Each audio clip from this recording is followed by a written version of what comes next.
ओम नमो भगवते वासुदेवाय नमः। नमस्कार, मेरे YouTube चैनल श्रद्धा में आप सभी लोगों का हार्दिक स्वागत है। उम्मीद करती हूँ कि आप सभी सुखी और स्वस्थ होंगे। आइए जानते हैं आज इस वीडियो के माध्यम से पद्म पुराण के अध्याय 15 के बारे में, जिसमें पुष्कर क्षेत्र में ब्रह्मा जी के यज्ञ और माँ सरस्वती का प्राकट्य का वर्णन किया गया है। भीष्म जी ने कहा, ब्राह्मण, आपके मुख से यह सब प्रसंग मैंने सुना। अब पुष्कर क्षेत्र में जो ब्रह्मा जी का यज्ञ हुआ था उसका वृतांत सुनाइए, क्योंकि इसका श्रवण करने से मेरे शरीर की शुद्धि होगी।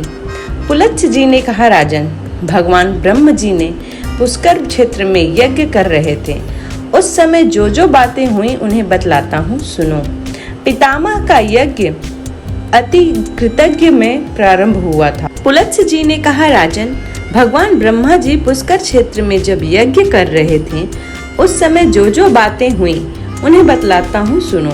पितामह का यज्ञ आदि कृत युग में प्रारंभ हुआ था। उस समय मरीचि, अंगिरा, मैं, पुलह, ऋतु और प्रजापति दक्ष ने ब्रह्मा जी के पास जाकर उनके चरणों में मस्तक झुकाया।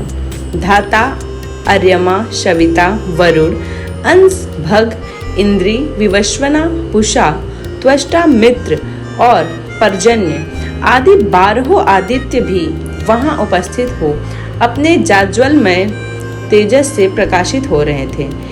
इन देवेश्वरों ने भी पितामह को प्रणाम किया। मृग, व्याध, सर्व, महायशस्वी, निवृत्ति, अजयपाद, अहिर्बुर्धन्य, पिनाकी, अपराजित, विवेश्वर भव, कपर्दी, स्थाणु और भगवान भग, ये 11 रुद्र भी उस समय यज्ञ में उपस्थित थे। दोनों अश्विनी कुमार, 8 वसु, महाबली, मरुद्र, विश्वदेव और साध्य नामक देवता ब्रह्मा जी के सम्मुख होकर हाथ जोड़कर खड़े थे। शेष जी के वंश का वासुकी आदि बड़े बड़े नाग भी विद्यमान थे। ताक्षर्य, अरिष्ट नेमि, महाबली, गरुड़, वारुड़ी तथा अरुड़ी, ये सभी विनीत कुमार वहां पधारे थे। लोकपालक भगवान श्री नारायण वहां स्वयं पदार्पण किया और समस्त महर्षियों को साथ लोक गुरु ब्रह्मा जी ने कहा, जगत पते, तुम्हारे ही द्वारा इस संपूर्ण संसार का विस्तार हुआ है। तुम्ही ने इसकी सृष्टि की है, इसलिए तुम संपूर्ण लोकों के ईश्वर हो। यहाँ हम लोगों के करने योग्य जो तुम्हारा महान कार्य हो उसे करने की हमें आज्ञा दो। देव ऋषियों के साथ भगवान श्री विष्णु ने ऐसा कहकर देवेश्वर ब्रह्मा जी को नमस्कार किया। ब्रह्मा जी वहां स्थित होकर संपूर्ण दिशाओं को अपने तेजस से प्रकाशित कर रहे थे तथा भगवान श्री विष्णु भी श्री वत्स चिन्ह से सुशोभित एवं सुंदर सुवर्णमय यज्ञोपवीत से देदीप्यमान हो रहे थे। उनका नाम एक एक रूम परम पवित्र कर रहा था। एक एक रूम परम पवित्र है, वे सर्व समर्थ हैं। उनका वक्ष स्थल विशाल तथा श्री विग्रह संपूर्ण तेजों का पुंज जान पड़ता है। जो पुण्य आत्माओं को उत्तम गति और पापियों को दुर्गति प्रदान करने वाले हैं। योग सिद्ध महात्मा पुरुष जिन्हें उत्तम योग स्वरूप मानते हैं, जिनको अणिमा आदि 8 ऐश्वर्य नित्य प्राप्त है, जिन्हें देवताओं में सबसे सर्वश्रेष्ठ कहा जाता है।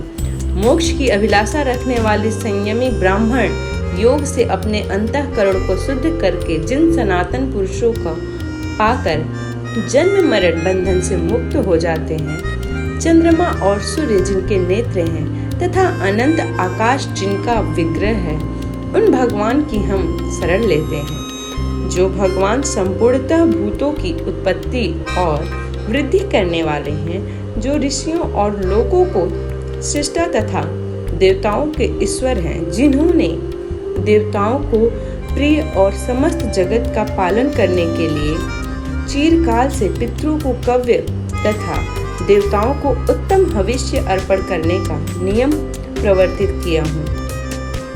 उन देव श्रेष्ठ परमेश्वर को हम सबका सादर प्रणाम है। तदंतर वृद्ध एवं बुद्धिमान देवता भगवान श्री ब्रह्मा जी यज्ञशाला में लोकपालक श्री विष्णु भगवान के साथ बैठकर शोभा पाने लगे। वह यज्ञ मंडप धन आदि सामग्रियों और रीति जशों से भरा था। परम प्रभावशाली भगवान श्री विष्णु धनुष हाथ में लेकर सब ओर से उसकी रक्षा कर रहे थे। दैत्य और दानवों के सरदार तथा राक्षसों के समुदाय भी वहां उपस्थित थे। यज्ञ विद्या, वेद विद्या तथा पद और क्रम का ज्ञान रखने वाले महर्षियों के वेद घोष से सारी सभा गूंज उठी। यज्ञ में स्तुति कर्म के वेद विद्या तथा पद और क्रम का ज्ञान रखने वाले महर्षियों वेद घोष से सारी सभा गूंज उठी। यज्ञ में स्तुति कर्म के जानकार, शिक्षा के ज्ञाता, शब्दों की व्युत्पत्ति एवं अर्थ का ज्ञान रखने वाले, मीमांसा यति युक्ति युक्त वाक्यों को समझने वाले विद्वानों का आचरण किए हुए शब्द सबको सुनाई देने लगे। इतिहास और पुराणों के ज्ञाता, नाना प्रकार के विज्ञानों का जानते हुए भी मौन रहने वाले संयमी तथा उत्तम व्रतों का पालन करने वाले विद्वानों ने वहां उपस्थित होकर जप होने और होम में लगे हुए मुख्य ब्राह्मणों को देखा। देवता और असुरों को गुरु लोक पितामह ब्रह्मा जी उस यज्ञ भूमि में विराजमान थे। सुर और असुर दोनों ही उनकी सेवा में खड़े थे। प्रजापति गण दक्ष, वशिष्ठ, पुलह, मरीचि, अंगिरा, भृगु, अत्रि, गौतम तथा नारद, ये सब लोग वहां भगवान ब्रह्मा जी को उपासना कर रहे थे।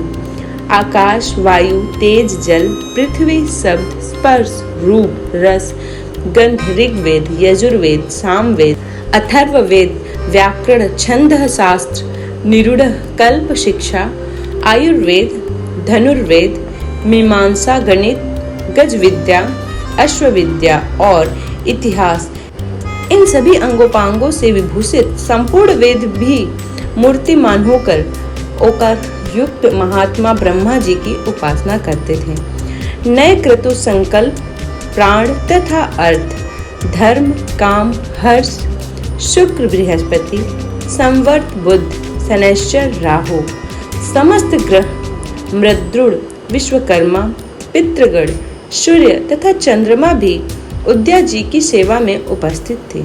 दुर्गम कष्ट से तारने वाली गायत्री, समस्त वेद शास्त्र, यम नियम, संपूर्ण अक्षर लक्षण, भाष्य तथा सब शास्त्र देह धारण करके वहां विद्यमान थे। क्षण लव, मुहूर्त, दिन रात्रि, पक्ष मास और संपूर्ण ऋतुएं अर्थात इनके देवता महात्मा ब्रह्मा जी की उपासना करते थे। इनकी सेवा अनन्या श्रेष्ठ देवियां ही कीर्ति, धुति, प्रभा, धृति, क्षमा, भूति, नीति, विद्या, मति, श्रुति, स्मृति, कांति, शांति, पुष्टि, क्रिया, नाच गान में कुशल समस्त दिव्य अप्सराएं तथा संपूर्ण देव माताएं भी ब्रह्मा जी की सेवा में उपस्थित थी। विप्रचित, शिबी, शंकु, केतुमान, प्रहाद, बलि, कुंभ संहाद, अनुहाद, वृषपर्वा, नमुची, संबर्ट, इंद्रतापन, वातापि, केशी, राहु और वृत्र ये तथा और भी बहुत से दानव जिन्हें अपने बल पर गर्व तथा ब्रह्मा जी की उपासना करते हुए इस प्रकार बोले। दानवों ने कहा, भगवान आपने ही हम लोगों की सृष्टि की है, हमें तीनों लोकों को राज्य दिया है तथा देवताओं से अधिक बलवान बनाया है। पितामह, आपके इस यज्ञ में हम लोग कौन सा कार्य करें? हम स्वयं ही कर्तव्य का निर्णय करने में असमर्थ हैं। अदिति के गर्भ से पैदा हुआ इन बेचारे देवताओं से क्या काम होगा? ये तो सदा हमारे द्वारा मारे जाते हैं और अपमानित होते रहते हैं। फिर भी आप तो हम सब के ही पितामह हैं, अतः देवताओं के भी साथ लेकर यज्ञ पूर्ण कीजिए। यज्ञ समाप्त होने पर राज्य लक्ष्मी के विषय हमारा देवताओं के साथ फिर विरोध होगा, इसमें तनिक भी संदेह नहीं है। किंतु इस समय हम चुपचाप इस यज्ञ को देखेंगे, देवताओं के साथ युद्ध नहीं करेंगे। पुलत्स्य जी कहते हैं, दानवों के ये गर्वयुक्त वचन सुनकर इंद्र सहित महायशस्वी भगवान श्री विष्णु शंकर जी ने कहा। भगवान श्री विष्णु बोले, प्रभु पितामह के यक्ष प्रधान दानव आए हैं, ब्रह्मा जी ने उनको भी इस यज्ञ में आमंत्रित किया है। ये सब लोग इसमें विघ्न डालने के प्रयत्न कर रहे हैं, परंतु जब तक यज्ञ समाप्त न हो जाए तब तक हम लोगों को क्षमा करना चाहिए। इस यज्ञ के समाप्त हो जाने पर देवताओं और दानवों के साथ युद्ध करना होगा। उस समय आपको ऐसा न करना चाहिए जिससे पृथ्वी पर दानवों का नामो निशान मिट जाए। आपको मेरे साथ रहकर इंद्र की विजय के लिए प्रयत्न करना उचित है। इन दानवों को धन देकर राहगीरों, ब्राह्मणों तथा दुखी मनुष्यों में बांटें। इन दानवों का धन लेकर राहगीरों, ब्राह्मणों तथा दुखी मनुष्यों में बांट दें। भगवान श्री विष्णु की यह बात सुनकर ब्रह्मा जी ने कहा, भगवान, आपकी बात सुनकर ये दानव कुपित हो सकते हैं, किंतु इस समय इन्हें क्रोध दिलाना आपको भी अभिशिष्ट न होगा। अतः रुद्र एवं अन्य देवताओं के साथ आपको क्षमा करना चाहिए। सत्ययुग के अंत में जब यह यज्ञ समाप्त हो जाएगा, उस समय मैं आप लोगों को तथा इन दानवों को विदा कर दूंगा। उसी समय आप सब लोग संधि और विग्रह जो उचित हो कीजिएगा। पुलत्स्य जी कहते हैं, तदंतर भगवान ब्रह्मा जी ने पुनः उन दानवों से कहा, तुम्हें देवताओं के साथ किसी प्रकार का विरोध नहीं करना चाहिए। इस प्रकार समय पर तुम सब लोग परस्पर मित्र भाव से रहकर मेरा कार्य संपन्न करो। दानवों ने कहा, पितामह, आपके प्रत्येक आदेश का हम लोग पालन करेंगे। देवता हमारे छोटे भाई हैं, अतः उन्हें हमारे ओर से कोई भय नहीं है। दानवों की यह बात सुनकर ब्रह्मा जी को बड़ा संतोष हुआ। थोड़ी ही देर बाद उनके यज्ञ का वृत्तांत सुनकर ऋषियों का एक समुदाय आग पहुंचा। भगवान श्री विष्णु ने उनका पूजन किया।